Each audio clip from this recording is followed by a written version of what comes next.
Hey everyone, it's Maribel Blue with a new Pathetically Unfiltered. If you are new here, welcome to this channel. Please take a moment and consider subscribing because it is the best way for you to comment. And if you are not new, welcome back. And for everyone, make sure that you hit the bell notification. That way you will get notified when I upload a new video.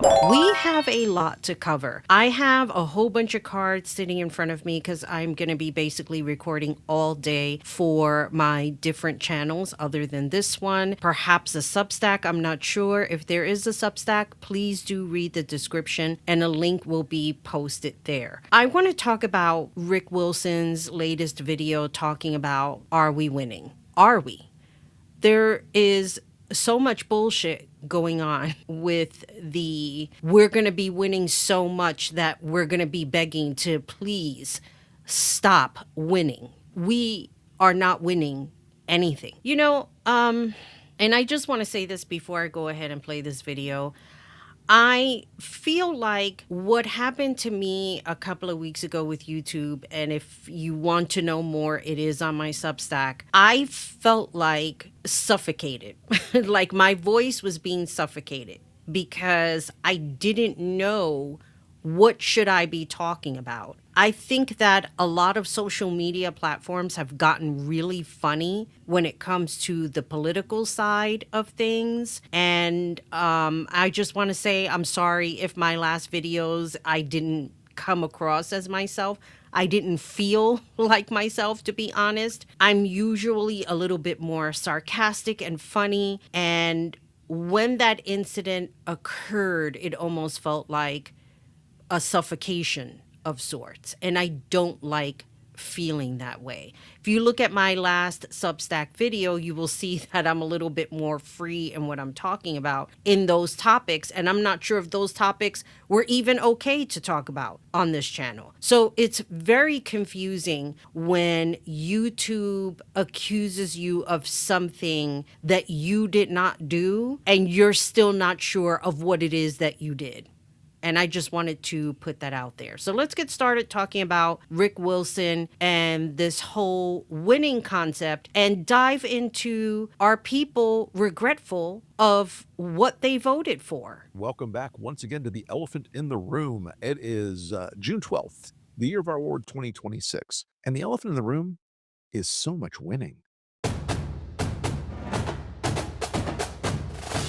I don't know about you, but I was told that we would be sick of winning, that we'd win so much that we were tired of winning, that we would say, Mr. Trump, it's too much winning. We're going to win so much, you may even get tired of winning. And you'll say, please, please, it's too much winning. We can't take it anymore. Mr. President, it's too much. And I'll say, no, it isn't. We have to keep winning. We have to win more. We're going to win more. And folks, Let me, I got to stop. It's so incredible how many people actually believed the of bullshit about winning. I just needed to say that. when you consider it, it has been a lot of winning. The last year and a half, China has won so much. I'm thrilled for them. China has won so much in the global economy. They've won so much in diplomacy. You've said that this summit is a success. As you get ready to head back to Washington, what's the most significant, specific thing you walk away from here for the U.S.? I think the most important thing is relationship. It's all about relationship. You're a great leader. I say it to everybody. You're a great leader. Sometimes people don't like me saying it, but I say it anyway because it's true. I only say the truth. China's a very, very powerful, big country. They've won so much in world power, hard and soft. Those woke USAID shipments that were in Africa helping to feed starving people and prevent Ebola. Thank God we're not doing that anymore. Those bags now that used to say, those bags of rice and soybeans and feed corn that used to say a gift from the people of the United States of America now say the same thing in Mandarin, except it's gift from the People's Republic of China. China's influence is growing around the world, leaps and bounds. They're slapping down solar across China like nobody's business. They're dominating the global market for solar. And you know what? Solar doesn't have to come through the Strait of Hormuz.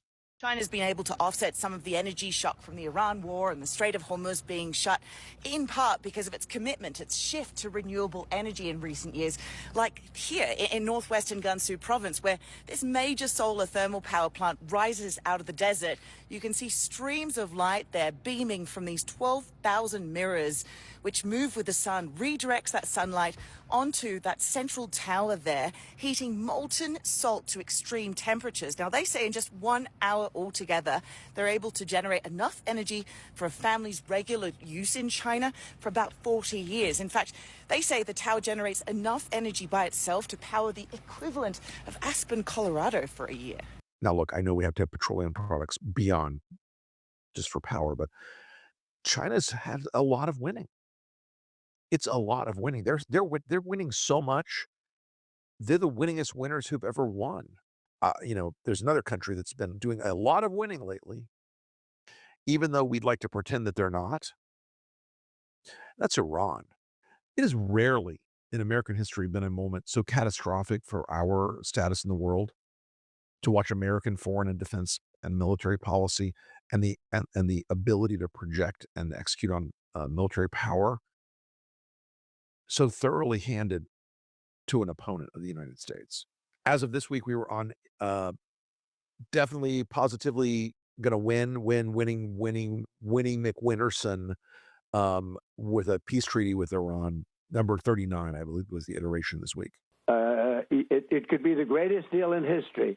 They could wave the white flag of surrender. They could say, we surrender, we're finished, we've had it. The United States is the greatest power. Praise be to Allah. Someone just help me understand all of this. From my point of view, I look at Donald Trump as some person who is stuck in some type of reality TV show where all of these other countries are like competing against one another. And he is going to invite them all into the boardroom and pick the winner. This is the mindset that I believe he's in, and not realizing he has the highest position within the United States of America. He is supposed to be the leader of the free country, and instead it has become a complete disaster. Just listen to his voters. I actually have panic attacks. I've had a couple this past week, and I get very emotional over it. I don't want to work anymore, but I can't afford to retire. Obviously, President Trump is immensely wealthy, has been wealthy since he was born. Yep. Do you think he understands? No. He hasn't lived it to understand it. He sees it, he has not lived it. He needs to live it. Wear the clothes, wear the shoes, wear your Walmart clothes, wear your Walmart shoes. Do your thrift store shopping. Don't eat steaks. I don't get to go out to dinner. It's not an overnight thing, but it's been 2 years now. You said you'd bring down the grocery prices. Literally, I must be the most angry person when I grocery shop because I buy the same things every week. Are you kidding me right now? The most angry person? Imagine everybody else who voted for Kamala Harris because we all knew exactly where Donald Trump was coming from. He was not going to accomplish anything from day one. And now Missy over here is sitting with panic attacks and anxiety attacks. And are we supposed to feel sorry for you? I certainly don't. I'm sorry. I could be the most empathetic person on the planet. But when I hear something like this, my mind goes to, you sat there watching Fox News, Newsmax, News Nation, or whatever the news that you're watching. You didn't sort through your own mind of using your own critical thinking skills. And now you're sitting there talking about how you want to retire and enjoy the reaps of the benefits that you put in from working so hard. And now you can't do that because everything is through the roof. Believe me, I feel it too. I don't like going to the supermarket and saying, maybe I'll get this later instead of getting it now. I'm the kind of person, I like to fully stock. I can't do that right now. And then are we supposed to feel sorry for this? And I see it jump every week. It is not every couple months. It's literally every week. Our reporter Alex Tabbitt also spoke with another three-time Trump voter, a man named Chris Tackett, a trucker from Ohio, who expressed deep frustration with Trump's broken promises. When President Trump said he wasn't going to start foreign wars, when he With said he a was going big to bring old down cross. prices, did you believe him? Yeah. I mean, his first term, I think he held true to everything that he said he was going to do. I think he fought for everything he said he was going to fight for. This time around, I haven't seen it. He's backtracked on every single pitch point he had during his election. He's backtracking on. All we heard was drill, drill, drill during the election, and now all we're getting is drilled into the dirt with these prices. So I'm not a fan of him. I voted for Trump all 3 terms. To be honest with you, I'm not a big supporter of him at this point. Three-time Trump voter. I'm not a big supporter of him at this point, is what he had to say. Now, that Ohio voter also had another message for Trump. If you could talk directly to President Trump, what would you tell him right now? Get it together, man. The average American is struggling to make ends meet right now. And nobody wants to hear the war's almost over. Nobody wants to hear it's going to get better. You've had a year to make it better at this point. Make it better. Somebody tell me, when he went into that voting booth, let's just take an educated guess what exactly he was voting for. I mean, just by looking at him. I know that we are supposed to live in a world where we should not judge people by looking at them. But this is the world that we live in now. We look at people and we make these educated guesses of who did they vote for? What do they stand for? So should we feel sorry for you as well? I personally believe if it was somebody else within the Republican Party, he would still vote Republican because he's going to believe that person is going to accomplish what Donald Trump is not accomplishing now. Make America great again, right? More than a year, to be exact. And there was also a one-time Trump voter who had a more explicit message for Trump, which I think kind of encapsulates the buyer's remorse we've been seeing lately on a number of issues. If you could talk to President Trump directly right now, what would you tell him? Should you want me to really say it on air? I say you. And I don't mean to be disrespectful to any leader, but he's disrespectful to us, and he doesn't care. So he's disrespectful to us, and he doesn't care. That again, a guy who voted for Trump.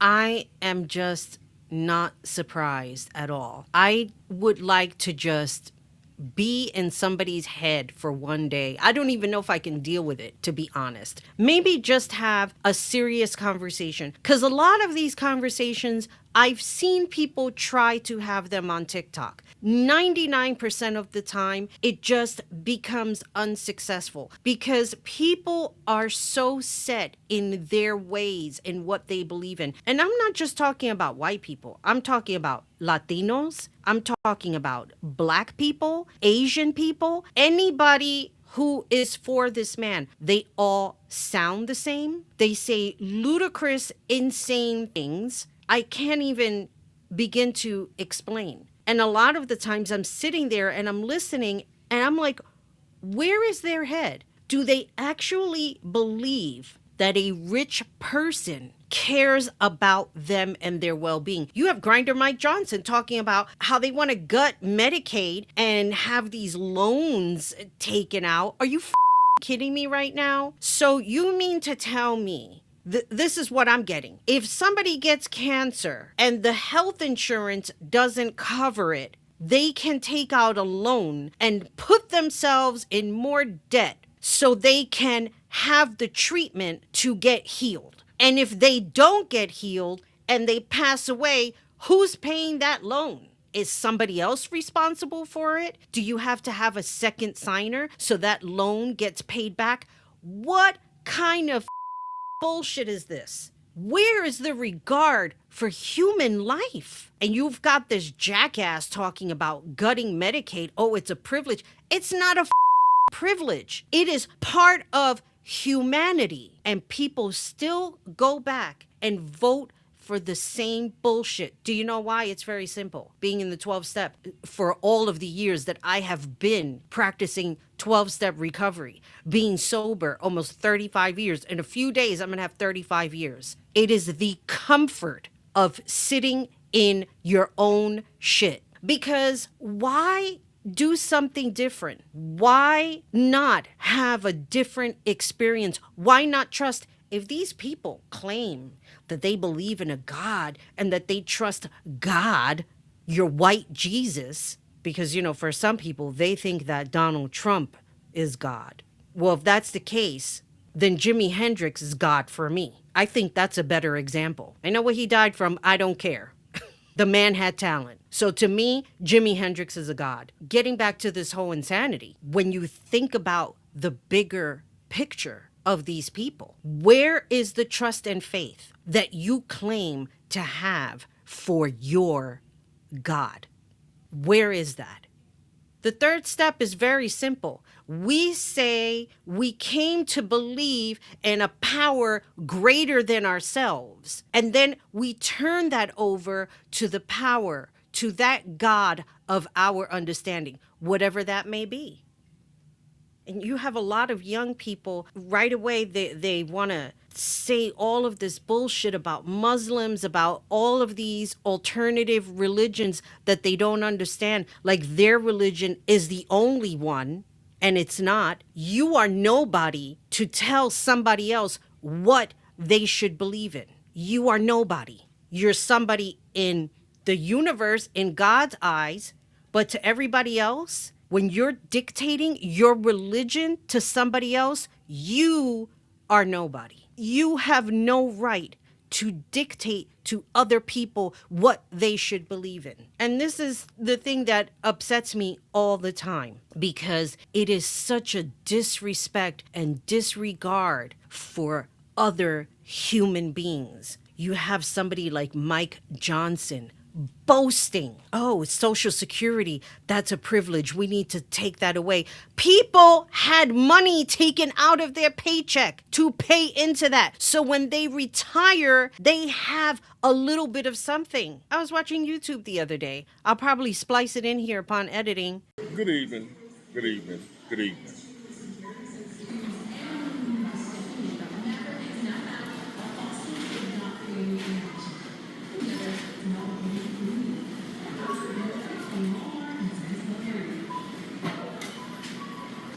Today is still Tuesday, May 19th, 2026. I just wanted to show y'all that and where we are as a society.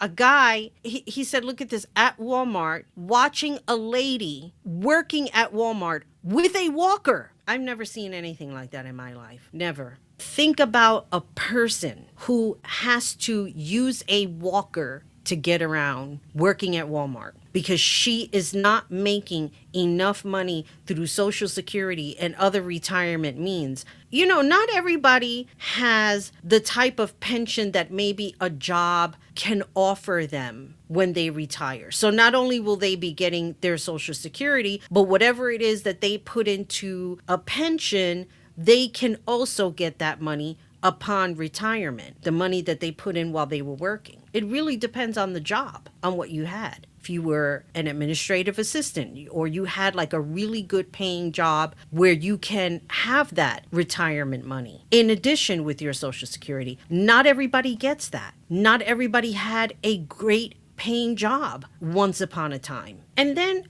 in addition to people having to live in fear of losing their benefits because of corporate greed and government greed telling you you don't deserve it, we're dealing with other things. And as for the American economy, he promised his voters and a lot of other people who would not have considered themselves Trump fanatics, Trump hardcores, he promised American voters We're going to bring that inflation down. Are you concerned, Mr. President, about the latest inflation number which came out this morning? Could that be a No, I headwind love it. for The numbers were Republicans great. to try and hold You know what I the House really and love? Senate? I love the inflation. You know why? Because as soon as this war is over, you know, I can say it now. Something you didn't know. Do you know we've been taking out millions of barrels of oil? Nobody knows it. You know who doesn't know about it? Iran, until right now. Gas and groceries going to be so inexpensive again. Gas going to go to $2. Gasoline is less than $2 in many places, a gallon, which nobody expected to see, but I did. You know, drill, baby, drill. Drill, baby, drill. I got to make sure that people can afford to produce the gas. But Is it? Hold on a second. Let's go back to the drill, baby, drill. Many places, a gallon, which nobody expected to see, but I did. you know, drill, baby, drill. Drill, baby, drill. I got to make sure that Drill, baby, brill. I'm just saying.